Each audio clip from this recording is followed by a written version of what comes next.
कहानी आजादी की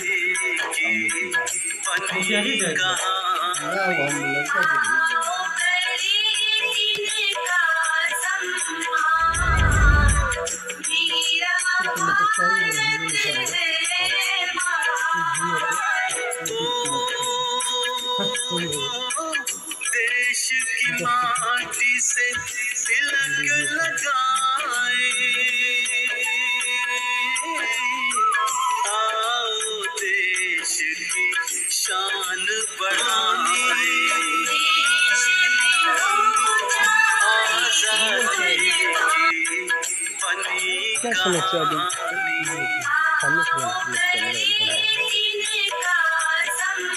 समस्या है? समस्या है कि बरसात में यहाँ का रास्ता ही बंद हो जाता है, बच्चे आने जाने में आसार हो जाता है, पठन पाठन बंद हो जाता है। यही है सबसे बड़ा मूलभूत समस्या। इसको लेकर कहीं शिकायत की थी, हम मुखिया को भी कहे, ब्लॉक में भी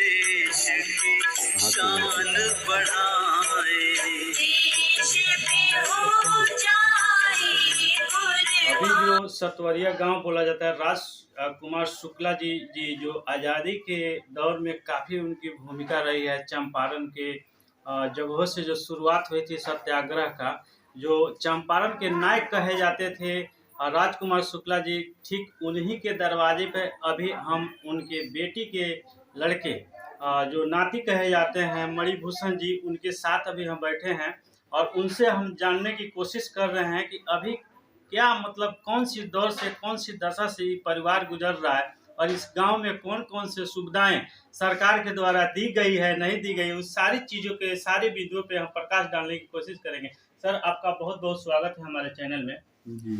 जी, आप बताइए कि अभी सरकार के द्वारा कौन कौन सी सुविधाएं आपको मूलभूत से मिल रही है और नहीं मिल रही है? अभी तक देखिए कोई सुविधा सरकार की तरफ से हमको या हमारे परिवार को प्राप्त नहीं हुआ है। राजकुमार शुक्ला जी ने तो बहुत कुछ किया इस देश के लिए। देश क्या कहें, विदेशों में भी उनकी चर्चाएं होती रहती हैं, इतिहास के पन्नों में भी उनके नाम जो है अमर है। फिर भी इस तरह की बातें आपके मुख से जो निकल रहा है बहुत दुख की बात है। और कुछ बताइए अपने फैमिली के बारे में, कौन से दौर से गुजर रहे हैं आप लोग? देखिए यार, आर्थिक तंगी तो है ही है और सरकार के तरफ से कोई सुविधा उपलब्ध नहीं है।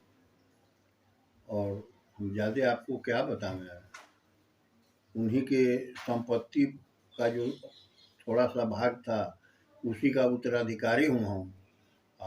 अंग्रेजों के द्वारा तो उनकी सारी संपत्ति नष्ट भ्रष्ट कर दी गई और कुछ उनके द्वारा भी बेच करके गांधी जी को लाने में जो है सो वो नुकसान हो गया उनको। लखनऊ, कानपुर, कलकत्ता दौड़ते दौड़ते गांधी जी के पीछे वो भी तो सब कुछ अपना बर्बादी कर दिए थे। उनमें तो एक ही लगन थी कि साहब किसी तरह अंग्रेज को देश से बाहर किया जाए और वो जैसे संभव हो उन्होंने वही प्रयास किया। अभी एक कॉलेज है उनके नाम पे, राजकुमार शुक्ला जी के नाम पे, यहीं सतवरिया में। उस कॉलेज के बारे में क्या कहना चाहेंगे? उस कॉलेज के बारे में यही कहना चाहेंगे कि कम से कम उस कॉलेज में मैंने राजकुमार शुक्ल की दी हुई संपत्ति का ही एक हिस्सा उसमें मैंने दान किया है स्वयं अपने, जिसकी कीमत करोड़ों में है। लेकिन बिहार सरकार की गलत शिक्षा नीति के चलते आज उसके वो मैनेजिंग कमेटी से भी हम आउट हैं और वह कॉलेज आज वहाँ के स्टाफों के द्वारा लूट का अड्डा बना हुआ। जैसे कि आपका कहना है कि इस कॉलेज में आपके फैमिली से किसी का कोई भूमिका नहीं है? कोई भूमिका नहीं। ये तो बहुत दुख की बात है। जैसे कि सुनने में आया है कि उनका एक स्टेचू भी कहीं पे बना है, उसके बारे में कुछ जानकारी दीजिए। अब देखिए वो स्टैचू एक बना है, लेकिन वो स्टैचू शुक्ल जी के शक्ल से मेल, आप वो जाइएगा तो देख लीजिएगा। वो यहाँ का फोटोग्राफ आप ले ही लिए हैं, वहाँ भी जाके देख लीजिएगा।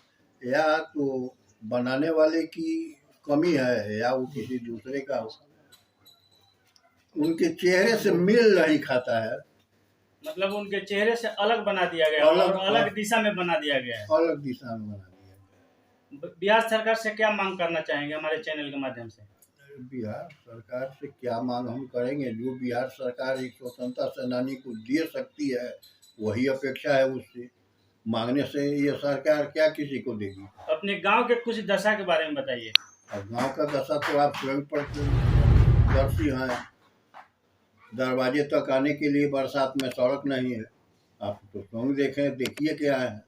बच्चे स्कूल नहीं जा पाते हैं, बहुत घूम के जाना पड़ता है उनको। एक स्वतंत्रता सेनानी के दरवाजे पे पानी लगना ये कितना दुख की बात है। और यहाँ का स्थानीय जो प्रतिनिधि है उनको भी इस चीज का ध्यान रखना चाहिए। जो आजादी के दौर में इतनी अच्छी भूमिका देने वाले हैं, कितना मतलब सब कुछ अपना न्यौछावर करने के बाद आज जो बचे हैं उनको किसी तरह की मूलभूत की सुविधाएं नहीं मिल रहे, बहुत दुख की बात है।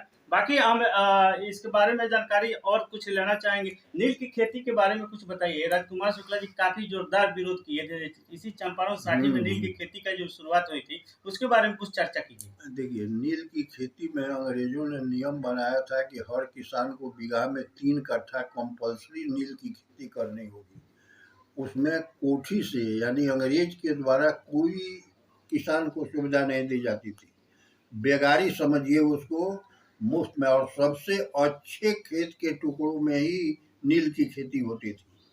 और वह नील पैदा करके और अंग्रेज को ले जाकर कोठी में लोग दे देते थे। इससे उनकी जमीन उर्वरकपन है, फर्टाइल जमीन जो है तो बंजर हो जाती थी और वो किसानों को काफ़ी नुकसान होता था और काफ़ी मेहनत लगता था जो बेगारी में वो उनको खटना पड़ता था।